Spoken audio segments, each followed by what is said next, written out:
So you went to college. Tell me, would you ever do it again though? No. And the reason, which I assume you want to know, the reason is because, not because college is a scam and all this stuff. I mean, student loans are a whole thing. But frankly, I went to college because that's how you make something of yourself, according to my parents. And then I went to grad school because I didn't have enough education to get the job that I wanted out of college. But looking back on it, I was always cut out to do something on my own.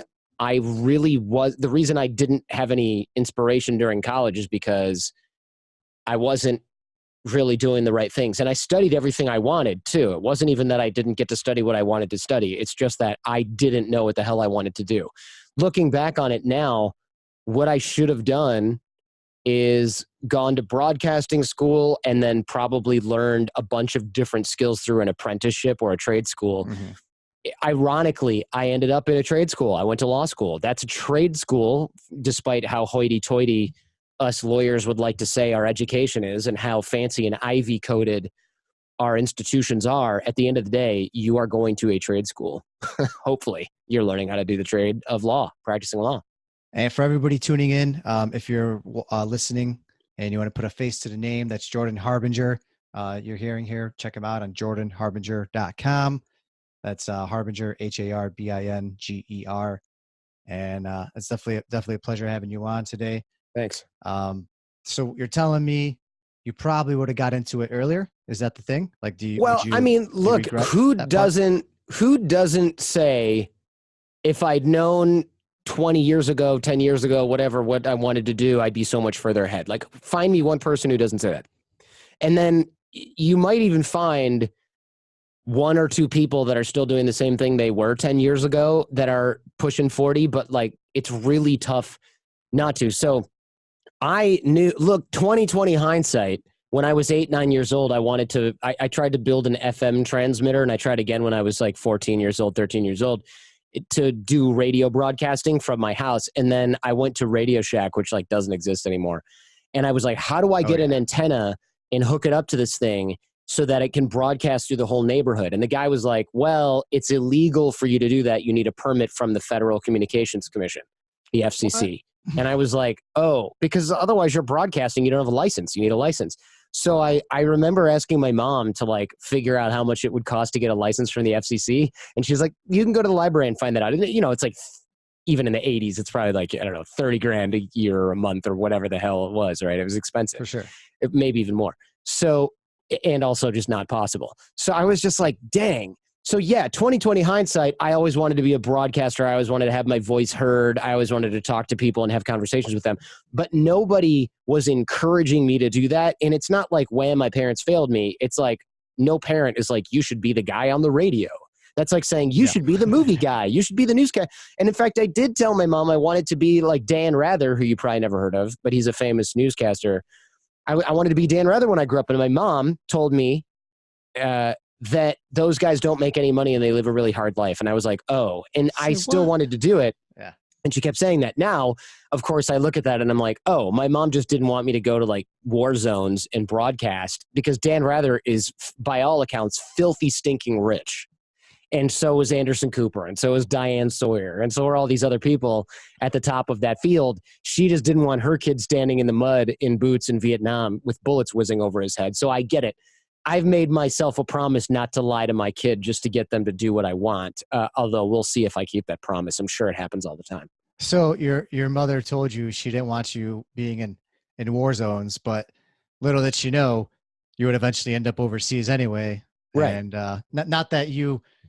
not that your stories are crazy enough. I mean, you know, you've had some crazy things happen to you, and it's probably something that you've talked about, and you have talked about so many times, you know, your kidnappings, and it's not something we don't even need to talk about it here because it's been discussed so many times.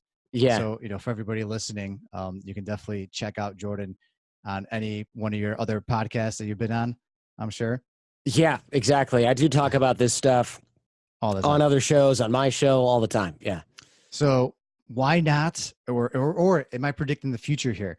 Are we going to see an attorney podcast from you where you talk about all the laws and what we... No, Definitely not. No, No? I'm not even Yeah. qualified to do that type of show at this point. I haven't Okay. practiced for 10 years. Oh, you totally stopped? Like, Oh, that's it? yeah. No, I've been doing this show for 13 years.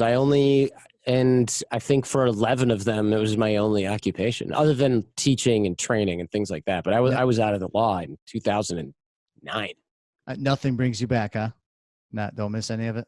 No, I mean, it's funny because all the people who used to make fun of me in law school for doing a podcast, which nobody heard of, they're all like, oh man, you have it figured out. These are the same guys and gals who used to literally just like pour drinks on my back at the bar because they're like, you're going to screw up your career. I mean, they weren't literally like throwing spitballs at me, but they're telling me you're going to screw up your career. You better hope nobody finds out. Fast forward 3 years later, half of them are like, man, this isn't even 3 years now. This is 3 years after law school. Man, you got it figured out. You left big law. You got a check. And, now I'm stuck in this damn law firm. And fast forward to now, most of them aren't even lawyers. The ones that are like, man, I look at you on social media and you're sitting here with Kobe Bryant. And then you're sitting here with this general or this admiral. Now you're sitting here with this scientist. And, oh, man, I saw you hanging out with my favorite, fill in the blank. And I'm just like, yeah, keep on doing contracts for whoever. And it's not that being a lawyer is bad. It's just that I often hear my friends say things like, dude, the highlight of my year was doing a deal between Cartier and Gucci for licensing. And I'm just like, when your claim to fame for the whole year is that you were in the room when this brand that you kind of care about signed a deal with another brand, you're so far away from the action that you just might as well not even be involved at all. Like if you really enjoy it, that's one thing, more power to you. And I'm not saying being a lawyer is bad at all. I'm just saying that when you sign up for that, because that's as close as you think you can get to the action, it's kind of sad. It's kind of a waste of potential. I get it. If you're not an athlete, you become a sports agent. That's different, right? It's a different line of work. But if you decide not to join a business because you're going to get a law degree because it's a guaranteed check, but really what you want to do is be selling the art, not creating the contract for the person who buys it, you kind of screwed up and you sold yourself out, right? You sold yourself short, really, because But what if you're not capable of going that route? It's not that easy. But that's what I'm saying is like, I think a lot of people, bear in mind, like I went to a law school that was one of the top 10 best, in air quotes, law schools in the United States. Okay. And it's not because I'm smart or anything. There's a story behind that too. But a lot of my friends, they go and they clerk for federal judges. They're extremely wealthy. They do this, that, and the other thing. These are some of the most capable people America has to offer. They didn't have to become lawyers. They chose it because it was safer than trying something else. And I think that what's different about me was I was too dumb to succeed as a damn attorney. And so taking a risk of doing something else didn't seem that risky for me. So my friends, of course, my colleagues at law school, they look at this and they go, man, you're so risk tolerant. You really figured this out. Good for you. They weren't thinking, and what they didn't know was I was thinking, this isn't me jumping out on a limb. This is me being ignorant of the potential consequences and realizing, hell, I'm going to get fired from this law firm anyway because I'm the least qualified person in the room. So of course I left. I left because it's better than getting kicked out on your ass. And so I left to do something that I was already doing in law school, which was the podcast. And that just happened to be luck. And the fact that I succeeded in this area is much more due to persistence than due to any sort of natural talents that I have. I mean, if you listen to early recordings that I've done, if you listen to recordings from 5 years ago, forget 13 years ago, if you listen to recordings from 5 years ago, I have no business being in this business. Now I'm a broadcaster. Now I can hold my own with some of the best interviewers, around. But that's the result of 13 years of being too damn stubborn to quit, not from any sort of natural talent that I've got. Because I would argue I don't really have that. What made you too stubborn to quit though? Like, were you making some money on the side from it, or I mean, strictly doing it as a hobby? Making money on the side, enjoying something in a certain way for the first time in my life, feeling a passion for something that I really hadn't felt for anything before, especially law. I was really interested in body language, persuasion, influence, things like that. And I got to talk about it all day. And now I'm less interested now in body language, nonverbal communication, persuasion, and influence, and I'm more interested in interviewing amazing people. And thankfully, I'd spent 10 years thinking about influence, persuasion, and body language and doing podcasts about that. So when I decided to pivot to interviewing amazing folks, all I had to do is take an existing set of skills that I had and aim the cannon at a different target. And so it wasn't that tricky. But everyone will look at my show now and be like, man, look at you. And it's like, well, yeah, I'm in year 13. You know, that's like a long time. You're like that alum now, man. You're like that. You're like that player that's been around. You're like Kobe, I guess, since you recently had him on your show, that's been around for 13 years, and yet he was only like 30 years old at the time because he started off early. I guess OG is what all the like dorks in podcasting are using as a term, and I'm fine with that. OG podcaster, you know, people who've been around for a long time in podcasting. I was there when they got there. So you're the real OG. Yeah, I guess so. AKA the biggest nerd in the room, because I found something nobody even knew existed now happens to be popular 13 years later. I mean, I probably could have started somewhere else and gotten into this. You know, if I had a shred of talent, I would have been on the radio back then. Yeah. And are you sold on it? You know, I mean, you've been doing it for 13 years. Obviously, everybody's trying to do a podcast now at this point in time, it seems like. Yeah, everybody is. You think this will continue this trend? Are you all in on it? I am, but what's great for me is podcasting is hard and everybody quits. So the trend of podcasting growing is going to continue, but the competition is going to be 1 in 1,000 people who start a show is going to succeed. Everybody else just brings new people into the marketplace. So you see a podcast with Will Ferrell. He comes in, he does a job, brings a bunch of people in, then goes, I'm going to go make a movie. Those people are still listening to shows. Mm-hmm. So my market is increasing. And all the money from advertising shifts from other digital areas or from radio into podcasting as that grows.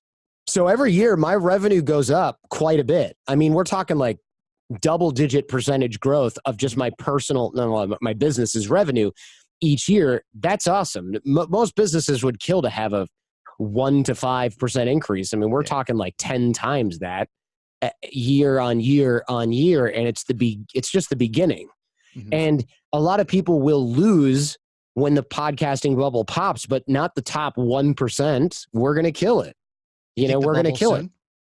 I don't think the bubble's soon. No, I think the bubble's in the next couple of years. But it won't affect me. There's a ton of podcasts that are very similar at this point in time, right? Yeah, those guys are screwed. Yeah, those guys are screwed. You're going to end up with people going, wow, I only have 5 hours a week on my commute to listen to a show. I'm not going to listen to the guy who sits in his laundry room with his brother and drinks Schlitz beer and talks about hockey. It's not going to happen. They're going to switch to a higher production quality. They're going to switch to somebody who really knows how to keep their attention, right? That's why I would say that I don't think we're recession-proof or anything, but I think in the attention economy, I will say this. YouTube used to be watch me on my webcam, right? I'm going to talk. Yeah. Now, what is it? It's like short films and people spend dozens of hours on their videos. And the vloggers that are popular, they're popular for a certain reason with a certain audience. But like, there's a lot of high-quality stuff on YouTube. Podcasting used to be like, hey, what's up, all? I'm in my car recording on my tape recorder. That's how I started. That's how everybody started back in the day. Now it's like, hey, we're 3 super well-known celebrities in a recording studio in Times Square, and this is all scripted, and we have voiceover artists and Foley sound engineers and blah, blah, blah. Like, that production quality goes up. And as the bar gets raised, all the hosts that can't hang, they just get screwed, which is fine because I'm always growing. I am always improving my craft, and there's always going to be room for an interview talk show. It's just, they're not going to listen to the guy who is doing it from his freaking laundry room, like we were saying before. They're not going to listen to like just 2 girls talking about sex and relationships. It's like you and 50 other shows. What do you do that's different? Oh, you're funny? Okay. Well, so are the other 38 out of that selection. So for me, it's about getting great guests, having great conversations, and doing it better than anyone else. And that requires constantly leveling your game up. There's no way I can just sit back and go, I'm good at this now. Peace. Nobody goes to the gym and says, well, I'm not going to the gym anymore. I'm in shape as of today. We're done, right? You have to keep going. You have to keep getting better. And that's what the media landscape looks like. And I'm 39. I've got 30 more years before I become an irrelevant old crust, hopefully, right? Hey, no, I mean, this day and age, we got till 100. I mean, come on. I would say, I mean, I might not die at 69 years old. I just might not be like what anybody gives a crap about at that point. Who knows, though? Maybe 74-year-olds and 65-year-olds are going to be like, that Jordan guy's been a mainstay in my life. Man. I'll take it. Dude, maybe a lot of us. Maybe that's on podcasting. He blows up even more. I mean, who knows? You never know. I mean, look, that's another thing with podcasting. You need about what? 10, 20,000 listeners to make any sort of living, 100,000 to make a great living that frankly none of us deserve. I've got 242,000 downloads per episode. I can record 3 conversations a week, and this is a multi-million-dollar business. You know, even if my income, if my income gets cut in half, I'm not taking a lifestyle hit at all. I don't have a fucking yacht. Whoops, I don't know if I can say that. Yeah, you're good. You know, I'm not going to. It doesn't make a difference. I'm going to have a couple kids. I have one now. That's fine. I probably need like 110, 150 since I live in freaking California to make a great living for myself. So making 10 times that, I think I'll survive, especially doing something that doesn't feel like work. And I guess maybe I should take a note here because one of my studios that I'm recording in right now is actually in my fiance's mom's basement. Well, at least it's not the laundry room. No, I mean, but it doesn't matter, right? Like, look, I've got a freaking piece of white paper behind me. Who cares? The point is we're on high quality microphones. Nobody has to worry about the quality.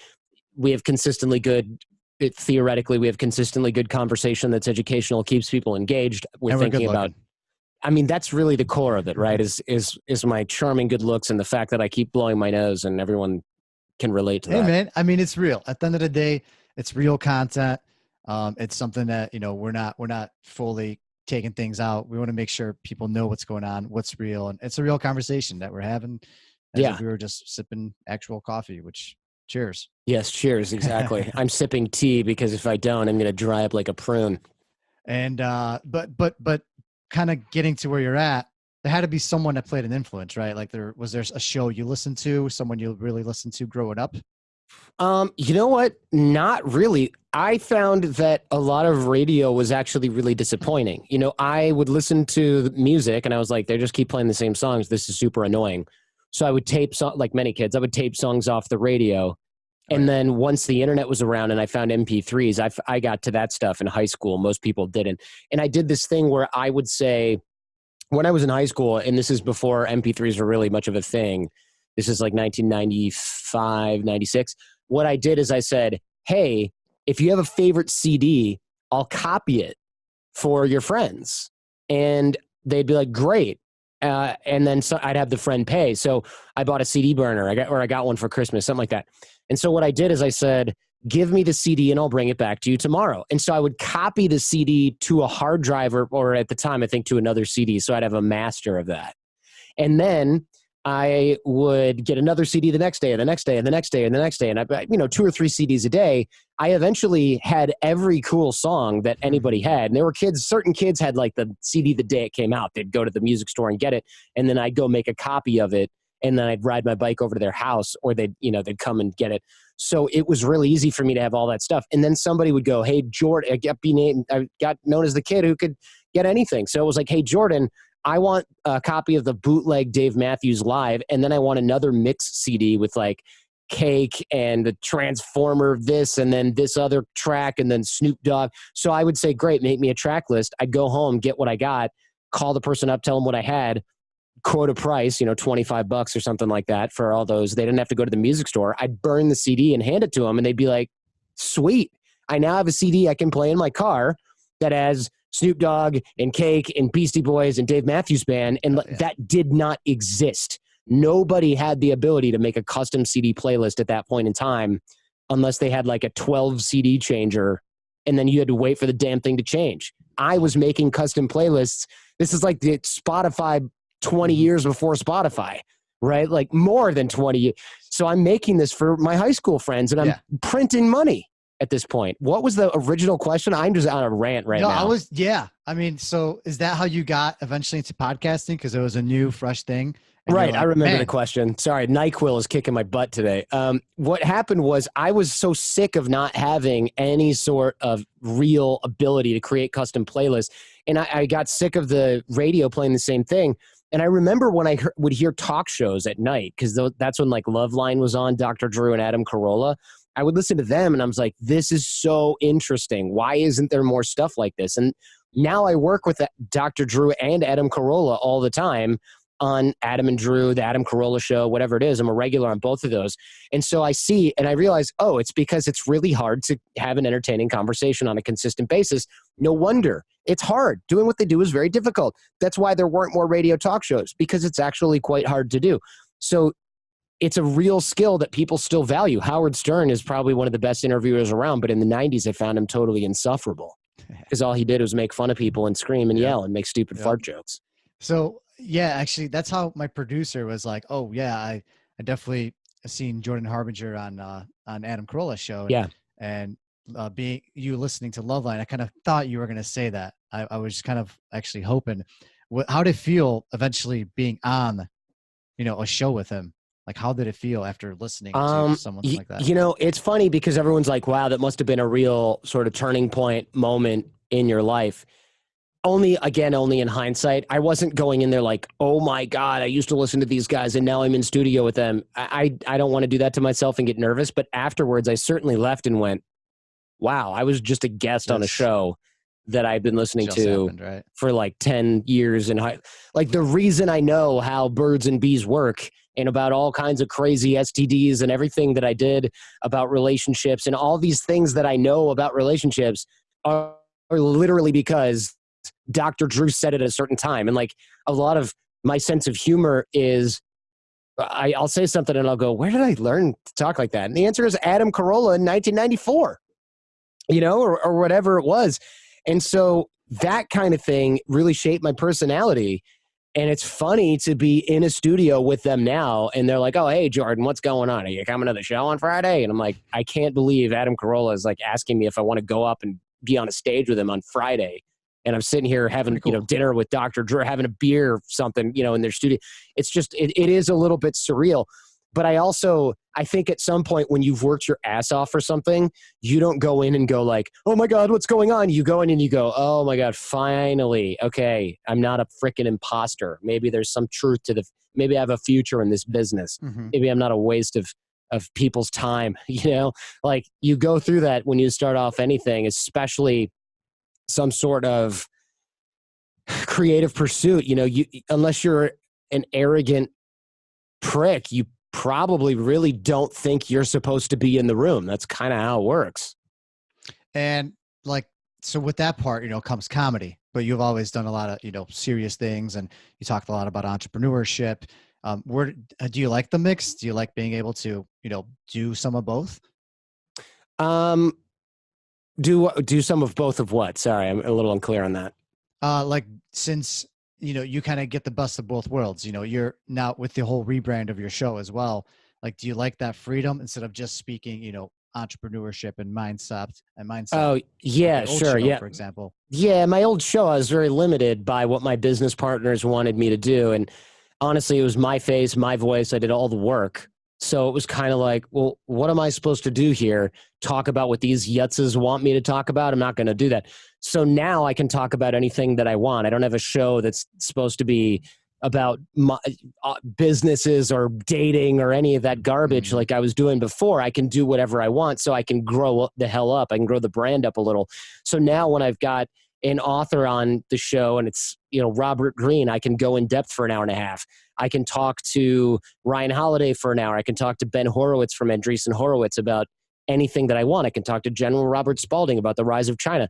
So I don't have to sit around and be beholden to, before we were shilling coaching and products, and now I don't have to do that. I just can rely on advertising income. I can do live shows, things like that. So it's much more freeing as a creator, as an artist, and then put that in quotes because I feel like it's a self-important thing to say. Right. But why did you go with your own name? Like, why didn't you do another, I would have loved to have come up with a clever name, but candidly, I'm not good at naming things. And so I needed something that was open enough that it could be flexible and grow with me. Because my old show, I had a name that was very clearly one thing. And it's like, well, crap.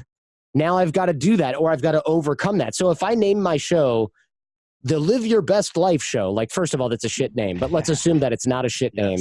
Then what happens when I'm talking about the rise of China or somebody who got kidnapped by ISIS in Syria? Is that Live Your Best Life? Like, where does that fit in? So now I'm fighting that branding. And then in 10 years, what if I decide to focus on blockchain and investing? I mean, who knows where I'm not going to go there, but let's assume that I focus on that in 10 years. Then what? I got the Live Your Best Life Show, and it's about freaking Bitcoin and, politics in Africa. I mean, that's just so limiting.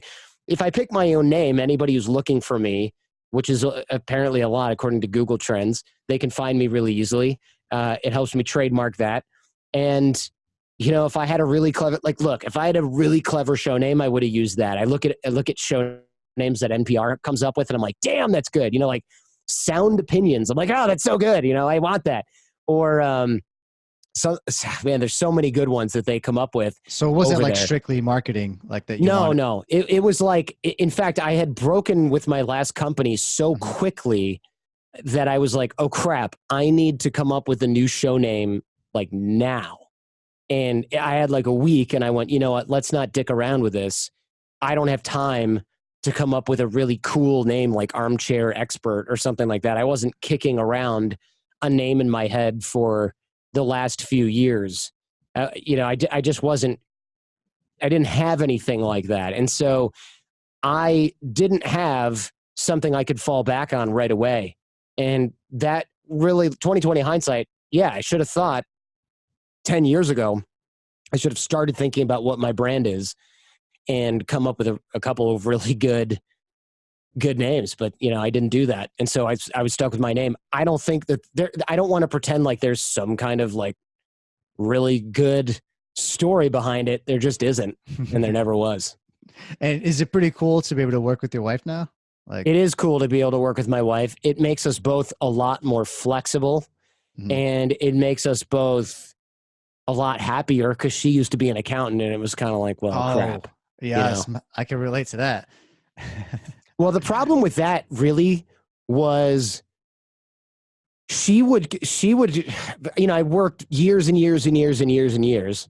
And then finally I'd be like, I can do whatever I want. We're self-employed. This is amazing. I can go and do whatever. We're super, super flexible. And then she'd go, I'd go, let's go to New York this weekend. And she'd go, let me ask my boss. I don't think I have any time off left. And I'm thinking, what the hell am I doing here? I worked my ass off for, at the time, 10 years, 11, 9, 10 years. I'm working my ass off for this.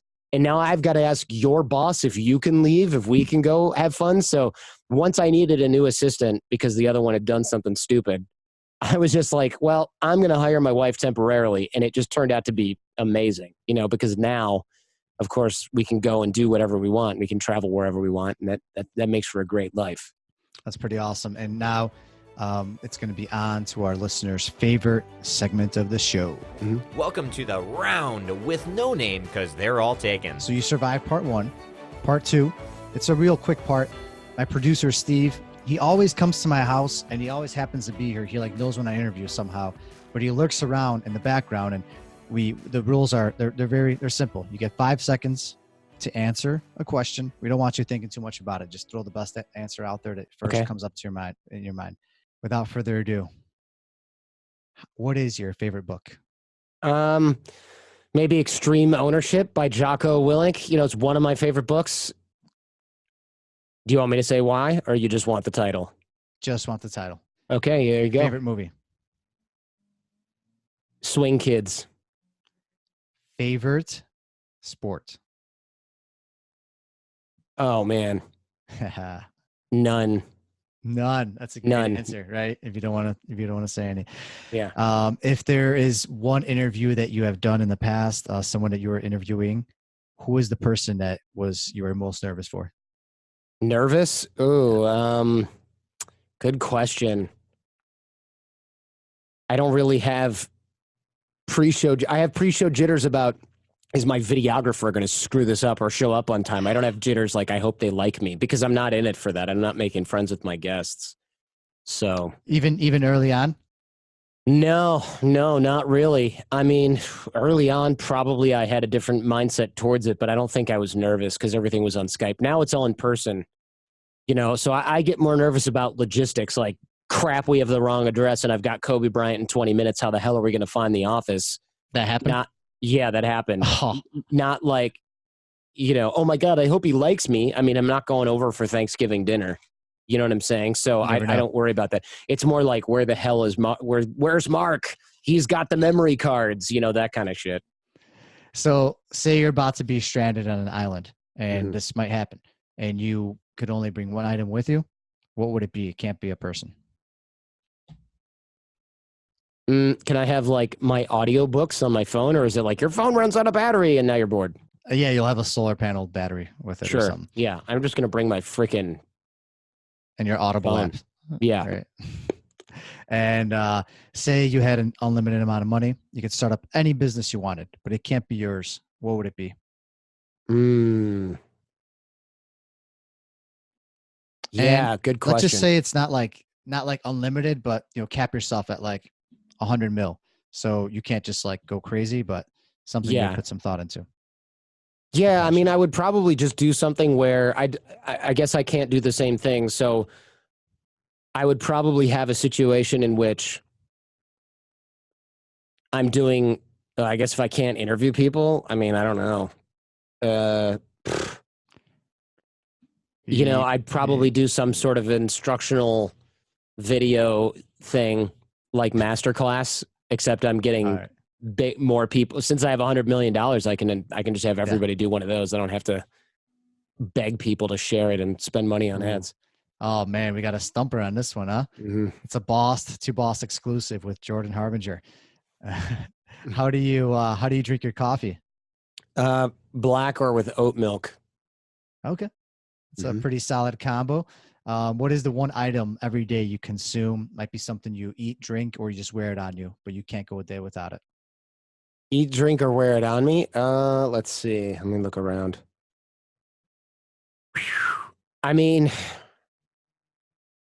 every day I make 10,000 steps, so I guess I need my Apple Watch, but that's really all it's good for. Otherwise, it just tells the time, which my phone does too, so I don't care. Yeah. I'm a pretty simple guy, man. I need my walking shoes and I need my headphones. You know what? My noise canceling headphones are the shit. Those are awesome. The Sonys. You like separating yourself from the world? Yeah, I don't need the world. I don't need the world. It's a bunch of noise. I want to filter what comes into this brain of mine. It's already barely functioning. And last but not least, say I flew in and I was like, Jordan, we got a meeting. I'm going to show you how I can help you make millions.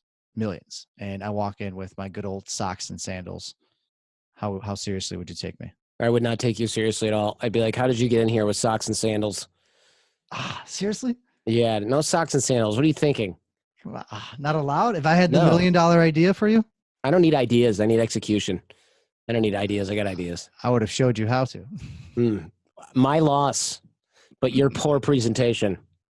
Oh man, that's good. That's noted. Now, just in case, I'm going to know to bring you hot coffee with oat milk, possibly. That's right. Wear normal shoes. Wear normal shoes, man. Don't bring me that garbage. All right, man. Well, you survived. I survived. I did not have to deal with my producer at all. He did not come out. So that's good. Thank you. Last but not least, I want to thank you for being on the show. And everybody, be sure to find Jordan Harbinger on his website, jordanharbinger.com.